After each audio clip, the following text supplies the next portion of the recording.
Hello guys, welcome to back bencher CA. तो आज हम पढ़ने वाले हैं how to calculate closing stock reserve in departmental accounts. Departmental accounts में क्लोजिंग स्टॉक रिजर्व कैसे कैलकुलेट करना होता है। बट इससे पहले मैं आपके कंसेप्ट क्लियर कर देता हूँ। एक टर्म होती है अनरियलाइज्ड प्रॉफिट और एक होता है स्टॉक रिजर्व। तो इन दोनों में डिफरेंस क्या है। For example, A department B department को कुछ स्टॉक ट्रांसफर करेगा तो ए डिपार्टमेंट उस पर अपना प्रॉफिट भी ऐड करेगा। जब ए डिपार्टमेंट ने बी डिपार्टमेंट को कॉस्ट प्लस प्रॉफिट ऐड करके कुछ स्टॉक सेंड किया, अब उस बी डिपार्टमेंट उस स्टॉक पे फर्दर प्रोसेसिंग करके या तो उसको सेल कर देगा। लेकिन अगर कुछ स्टॉक जो ए डिपार्टमेंट से आया हुआ है वो बी डिपार्टमेंट के क्लोजिंग स्टॉक में रहता है, तो अब क्या होगा, वो तो होगा cost plus profit A department के लिए, लेकिन वो बी डिपार्टमेंट के लिए ओनली कॉस्ट है। सो फाइनल कंक्लूजन क्या है, जो बी डिपार्टमेंट के क्लोजिंग स्टॉक में अगर ए डिपार्टमेंट से आया हुआ कुछ स्टॉक है तो वो कॉस्ट प्लस प्रॉफिट पे है, लेकिन बी डिपार्टमेंट के लिए वो कॉस्ट पे ही है।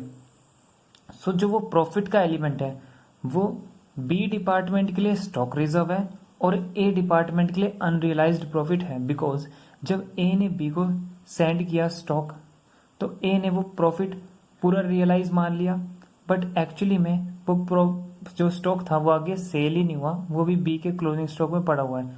तो बी के क्लोजिंग स्टॉक में जो स्टॉक पड़ा हुआ है ए से आया हुआ, उसका जो प्रॉफिट एलिमेंट है that is not actually realised. तो ए के लिए अनरियलाइज्ड प्रॉफिट है बट बी के लिए स्टॉक रिजर्व है। और आज हम कैलकुलेट करना सीख रहे हैं फिर क्लोजिंग स्टॉक रिजर्व कैसे कैलकुलेट करना होता है।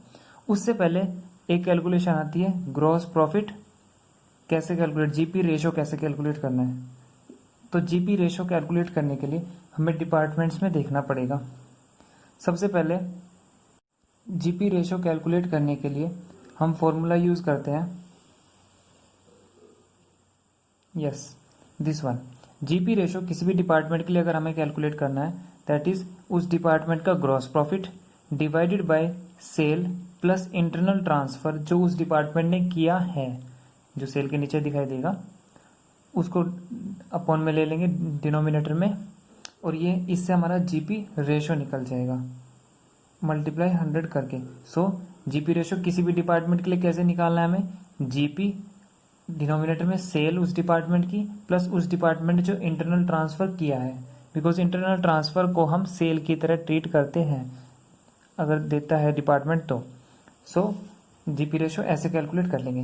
अब जब जीपी रेशो हम कैलकुलेट कर लेंगे, अब यहाँ पे जैसे इस आप ट्रेडिंग अकाउंट में देख सकते हैं हम, अगर मैं ए डिपार्टमेंट के लिए कैलकुलेट करूँ जीपी रेशो तो 6000 न्यूमिनेटर में आ जाएगा, और इसने सेल कितनी की है वो तो नील है, लेकिन इंटरनल ट्रांसफर 18000 है तो 6 डिवाइड बाई 18 ऐसे करके इसका जीपी रेशो निकालूंगा। बट इस क्वेश्चन में मेरे को पहले ही गिवन है, जब ये गिवन ना हो मेरे को तभी निकालना है जीपी रेशो। बट इस क्वेश्चन में मेरे को ऑलरेडी गिवन है कि ए बी को कैसे करता है 50% ऑन कॉस्ट, बी सी को कैसे करता है 10% ऑन कॉस्ट। तो ऑलरेडी गिवन है, नहीं निकालना, लेकिन अगर निकालना पड़े गिवन ना हो तो ऐसे निकालेंगे हम इस फॉर्मूले से। दिस वाज जीपी रेशो कैसे निकालना है। जीपी रेशो कैलकुलेट करना सीखने के बाद अब हम सेकंड स्टेप आता है कंटेंट रेशो। तो सबसे पहले हम जीपी रेशो कैलकुलेट करते हैं, देन कंटेंट रेशो। अब कंटेंट रेशो उस डिपार्टमेंट के लिए कैलकुलेट करना है जिस डिपार्टमेंट में स्टॉक आ रहा है। ए बी को ट्रांसफर करता है तो बी के क्लोजिंग स्टॉक में ए का स्टॉक होगा तो बी के लिए कंटेंट रेशो निकलेगा। बी सी को ट्रांसफर करता है तो सी के स्टॉक में बी का स्टॉक होगा तो सी के लिए कंटेंट रेशो निकलेगा। अब ए किसी से भी नहीं ले रहा स्टॉक तो ए के लिए कोई स्टॉक कंटेंट रेशो नहीं निकलेगा। अब बी के पास ए से आ रहा है तो बी के लिए कंटेंट रेशो कैसे निकालेंगे हम।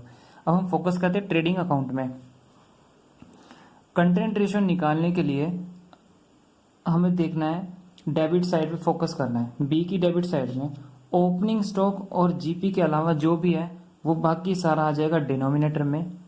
तो यानी यहाँ पे ओपनिंग स्टॉक 4000 छोड़ के और जीपी 3000 छोड़ के बाकी 12, 10 और 18 टोटल 40, ये 40,000 डिनोमिनेटर में आ जाएगा। और जितना ट्रांसफर से आया है 18,000 ऑब्वियसली 8 से आया, ए डिपार्टमेंट से आया तो ए डिपार्टमेंट से 18,000 आया है और टोटल ये बना इसका 40,000। तो ऐसे इसका कंटेंट रेशो निकल जाएगा। जैसे हम देख सकते हैं यहाँ पे कंटेंट रेशो ए के स्टॉक में तो होगा नहीं, content ratio in B stock 18/40 from A, इतना ए से आता है। अब ऐसे ही मैं सी के लिए निकालता हूँ, तो सी के लिए भी ट्रेडिंग अकाउंट की डेबिट साइड में फोकस करूंगा। सी के पास ओपनिंग स्टॉक और जीपी छोड़ दो, बाकी सब डिनोमिनेटर में, तो 33,000 आ जाएगा। और आया कितना ट्रांसफर से 33, तो ये 33/33 हो गया, क्योंकि सी अपने आप से कुछ नहीं बना रहा, सी के पास सारा स्टॉक कहाँ से आ रहा है, बी से। तो सी का देख लेते हैं स्टॉक रिजर्व कैसे कैलकुलेट हुआ है। ये रहा कंटेंट रेशो इन सी स्टॉक, सी के स्टॉक में कंटेंट रेशो कितना है 33/33 फ्रॉम बी, ये बी से आया हुआ है, ठीक है। अब हमने जीपी रेशो निकाल लिया, कंटेंट रेशो निकाल लिया। अब हम क्या करेंगे, यहां देखते हैं। अब यहाँ पे एक समझने वाली बात है, जो ये क्लोजिंग स्टॉक है, ए का क्लोजिंग स्टॉक है, बी का और सी का। ए बी को ट्रांसफर करता है, तो बी के क्लोजिंग स्टॉक में कुछ ना कुछ अमाउंट ए का होगा, ठीक है। बी सी को करता है, तो सी के क्लोजिंग स्टॉक में बी का कुछ ना कुछ स्टॉक होगा। लेकिन एक बात और ध्यान रखनी है, जब ए बी को ट्रांसफर करता है तो कॉस्ट प्लस प्रॉफिट पे करता है। अब ये बी का स्टॉक में जो है ए का स्टॉक आ गया। अब जब बी सी को करता है, तो जो स्टॉक बी ने सी को ट्रांसफर किया है उसमें अकेले बी का नहीं है, उसमें ए का भी है कंटेंट, क्योंकि ए प्लस बी वो जाता है सी के पास, क्योंकि बी ए से लेता है तो और उसमें कुछ प्रोसेसिंग करके फर्दर तब सी को ट्रांसफर करता है। तो बी के क्लोजिंग स्टॉक में ओनली ए का स्टॉक होगा और सी के क्लोजिंग स्टॉक में ए और बी दोनों का होगा। अब ये कैलकुलेट कैसे करना है वो देखते हैं हम। हमने तुम्हारे पास जीपी रेशो में गिवन थी और हमने कंटेंट रेशो फाइंड आउट कर लिया है, कंटेंट रेशो में निकाल लिया। सबसे पहले स्टॉक रिजर्व और डिपार्टमेंट है, उसमें कुछ भी नहीं होगा क्योंकि ए के पास कहीं से भी स्टॉक नहीं आ रहा, ए सिर्फ ट्रांसफर कर रहा है, ठीक है। तो ए के में हो गया नील। अब सेकंड आता है बी के क्लोजिंग स्टॉक में कितना स्टॉक रिजर्व होगा। बी का क्लोजिंग स्टॉक कितना है 14,000, बी का क्लोजिंग स्टॉक 14,000 है। अब 14,000 में बी कहता है मेरा स्टॉक है 14,000, अब बताओ इसमें ए का कितना है। तो ए का बताने के लिए हमने कंटेंट रेशो निकालना है, तो बी का कंटेंट रेशो कितना है 18/40 फ्रॉम ए, तो वो अप्लाई कर देंगे 18/40 कि 14,000 बी के स्टॉक में 18/40 तो ए का रहता है। अब हमारे पास ए का स्टॉक आ गया, अब हमारे पास आ गया ए से जितना ट्रांसफर हुआ है, लेकिन उसका हमें प्रॉफिट एलिमेंट चाहिए। तो प्रॉफिट एलिमेंट देखने के लिए हम जीपी रेशो देखेंगे कि ए ट्रांसफर कैसे करता है। ए कहता है कि मैं अपनी कॉस्ट में 50% ऐड करके बी को ट्रांसफर कर देता हूँ, यानी 150 पे ट्रांसफर करता हूँ। तो यानी बी के पास जो गया है वो क्या है 150 के बराबर, तो उसको डिनोमिनेटर में लेंगे और 50 हमें, क्योंकि हमें प्रॉफिट का एलिमेंट निकालना है। तो 1 ये हो गया बी का क्लोजिंग स्टॉक। ये बी के स्टॉक में ए का एलिमेंट रहता कितना है और ये बी कितने प्रॉफिट पे ट्रांसफर करता है। यहाँ से हमारे पास आ जाएगा 2100 बी का स्टॉक में ए का रिजर्व, ए का मतलब अनरियलाइज्ड प्रॉफिट भी कह सकते हैं, ए के लिए अनरियलाइज्ड प्रॉफिट और बी के लिए स्टॉक रिजर्व। नेक्स्ट अगर मैं सी के लिए निकालता हूं, अब सी के पास मैंने बताया कि सी के पास सिर्फ बी का नहीं है, बी प्लस ए का आता है। तो पहले हम बी का देखते हैं। सी कहता है मेरा 8,000 क्लोजिंग स्टॉक है, देख लेते हैं। यस यहाँ पे गिवन है ट्रेडिंग अकाउंट में सी का पास 8,000 क्लोजिंग स्टॉक है।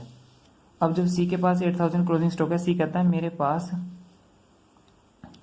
8,000 और कंटेंट रेशो सी के स्टॉक में बी का 33/33 रहता है, ठीक है। तो 1/1 हो गया या 33/33, एक ही बात है, ये हो गया। तो पूरा ही स्टॉक सी के पास बी से आया हुआ है। अब बी ट्रांसफर कैसे करता है, ये हमने दिया हुआ है हमें जीपी रेशो कि बी ट्रांसफर करता है उसको 10% ऑन कॉस्ट, यानी 10% प्लस कॉस्ट प्लस 10%। तो बी ने जब ट्रांसफर किया उसको कॉस्ट प्लस 10% पे, तो 1110 के बराबर हो गया जो सेलिंग प्राइस होगा, क्योंकि कॉस्ट प्लस 10 तो यानी 1110 हो गया सेलिंग प्राइस। तो 1110 के बराबर हो गया और 10 का एलिमेंट निकालेंगे। 10 क्या है प्रॉफिट का एलिमेंट। इससे क्या निकलेगा, सी के पास जो स्टॉक गया है, ये देखो 8,000 सी का क्लोजिंग स्टॉक, सी के क्लोजिंग स्टॉक में बी का एलिमेंट कितना है, पूरा ही बी का एलिमेंट है, ठीक है।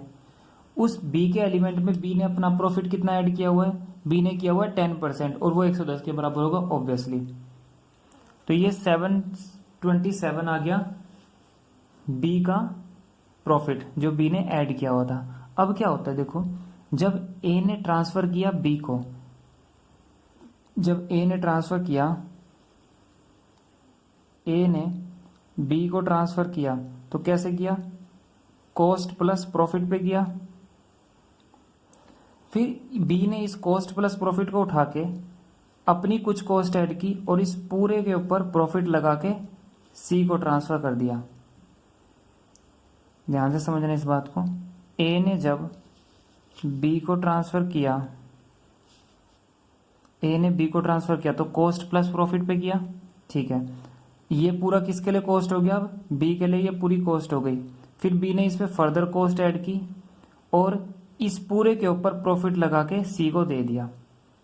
अब हमने ये वाला प्रॉफिट, तो ये आ गया 727, ये हमने फाइंड आउट कर लिया क्योंकि ये पूरा स्टॉक सी के पास गया और ये वाला प्रॉफिट हमने फाइंड आउट कर लिया। अब लेकिन ये प्रॉफिट भी तो है सी के स्टॉक में जो बी के पास गया है, इसे कैसे फाइंड आउट करेंगे। अब इसे फाइंड आउट करने के लिए हम क्या करते हैं, इसे फाइंड आउट करना बहुत ईजी है। अब जब बी ने जो स्टॉक ट्रांसफर किया है उसमें प्रॉफिट एलिमेंट ये है, तो वो प्रॉफिट एलिमेंट हटा दो तो बी की कॉस्ट आ जाएगी। 8000 बी ने ट्रांसफर किया था, उसमें से ये हटा दो प्रॉफिट, तो बी की कॉस्ट आ गई।